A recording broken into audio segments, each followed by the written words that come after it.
दिनांक 29 जुलै 2026 रोजी सायंकाळी राज्य उत्पादन शुल्क विभाग सोलापूर आणि सोलापूरच्या संपूर्ण टीमनेच MIDC चिंचोळी, सोलापूर जिल्ह्यातील MIDC चिंचोळी या ठिकाणी एक बनावट देशी मद्य निर्मितीचा कारखाना उघडकीस आणलेला आहे. तिथे छापा टाकलेला आहे राज्य उत्पादन शुल्क विभागाने.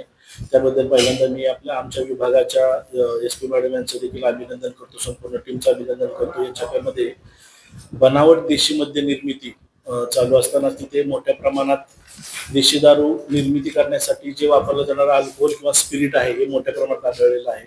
तसेच आधुनिक यंत्रसामुग्रीने बनावट देशी दारू निर्मिती तिथे तयार होत असताना देखील आम्हाला सापडलेलं आहे. बनावट लेबल्स असतील, बनावट मद्यार्क आहे, तर हे कुठून आणलेलं आहे, याचा सोर्स काय आहे, याच्यासाठी तपास चालू आहे. आणि याच्यामध्ये इन्व्हॉल्व असणारे वेगवेगळे आरोपी आहेत, जसे की स्पिरिट कुठून आणलं, त्याच्यानंतर हे लेबल्स, बनावट लेबल्स कुठे बनवले, बुच बनावट कुठे बनवली, त्या बाटल्या कुठून आणल्या, या संपूर्ण मशिनरी कुठून आणली, याचा देखील पुढे तपासात आम्ही आढावा घेणार आहोत. तर याच्यामध्ये दारूबंदी गुन्ह्याचा केवळ आम्ही दारूबंदी गुन्ह्याची कलम देखील दाखल केली. त्यासोबतच यामध्ये चिटिंग झालेली, फॉर्जरी झालेली, त्यासाठी भारतीय न्याय संहिता 2023 याच्या अंतर्गत देखील आम्ही पुढे तपास करणार आहोत. तसेच ट्रेडमार्क ऍक्टचं देखील इथं उल्लंघन आहे. बनावट त्यांनी असे 2 देशीचे ब्रँड आहेत, तर त्याचं पूर्णपणे डुप्लिकेशन करण्याचा प्रयत्न इथे केलेला आहे. याच्यामध्ये मोठ्या प्रमाणात मुद्देमाल देखील मोठा सापडलेला आहे. मद्यार्क आहे, स्पिरिट आहे तयार करण्यासाठी लागलेले, मोठी यंत्रसामुग्री आहे, तयार मद्य देखील मोठ्या प्रमाणात सापडले. याच्या काही डिटेल्स असतील त्या सोलापूरच्या SP मॅडम आपल्याला देतील.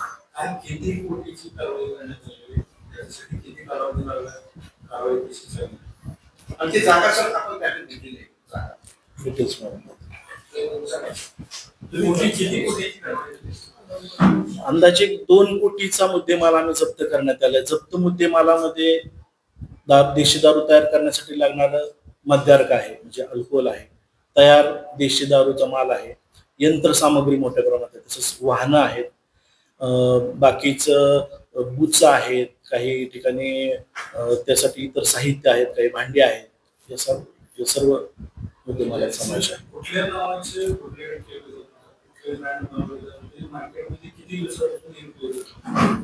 एक अंदाजे 1 महिन्यापासून हा तिथे कारखाना चालू आहे अशी खबर मिळाली होती. गेल्या आठवड्यापासून आम्ही त्याच्याबद्दल एक्साइज टीम सोलापूर त्याच्यासाठी काम करत होते. ते काल मग आम्हाला सापडलं. टँगो पंच आणि देशी दारू भिंगरी असे 2 ब्रँड आहेत. एक आहे अहिल्यानगर जिल्ह्यातला आणि एक ब्रँड आहे कोल्हापूरचा. तर त्याबद्दल आम्ही त्या कारखान्याला देखील देणार आहोत की आपल्या जे उत्पादन आहे याचं डुप्लिकेशन असं चालतं, त्याबद्दल देखील ते देखील पुढे कारवाई करू शकतो. या ठिकाणी देशी दारूचेच आहेत, विदेशी नाही.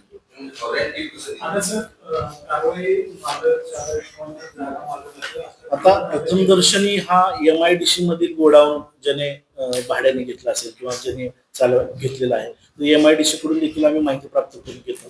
तो जागा मालक हा सगळ्यात मेन आहे. त्यानंतर आता हा कारखाना किंवा हा उद्योग जो आहे, बनावट सगळं हे जे साखळे आहे याच्यामध्ये मद्य म्हणजे अल्कोहोल पुरवणारे असतील, याच्यात फायनान्सर कोण असतील, याचं देखील डिटेल घे. हे जनरली सोलापूरच्या आपल्या आसपासचा भाग असेल, धाराशिव आहे, लातूर आहे, या जिल्ह्यामध्ये याच्याकडून म्हणजे तयार मद्याची पुढे विक्री झाल्याचे दिसून येत आहे. तपासात पुढे येईल. एकूण 5 आरोपी ताब्यात घेतलेले आहेत.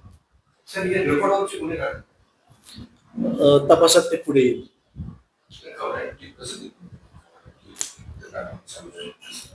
काय होतं की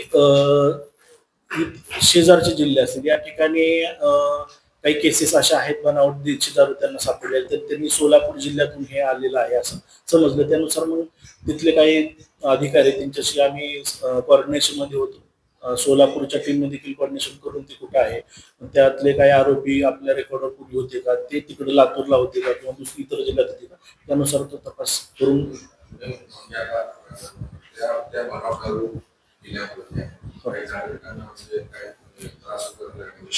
नाही, असं काही अजून समोर आलेलं नाही. त्यासाठी आपण सॅम्पल देखील काढलेला आहे. त्यामुळे आणि केवळ राज्याच्या महसुलाचंच नुकसान नाही, तर लोकांच्या देखील आरोग्याची आणि त्यासाठीच तर उत्पादन शुल्क विभाग आपण या पूर्ण खोल तपास करेल त्याच्यावर. लोकशाही मराठी ऐका, पहा, जागरूक रहा.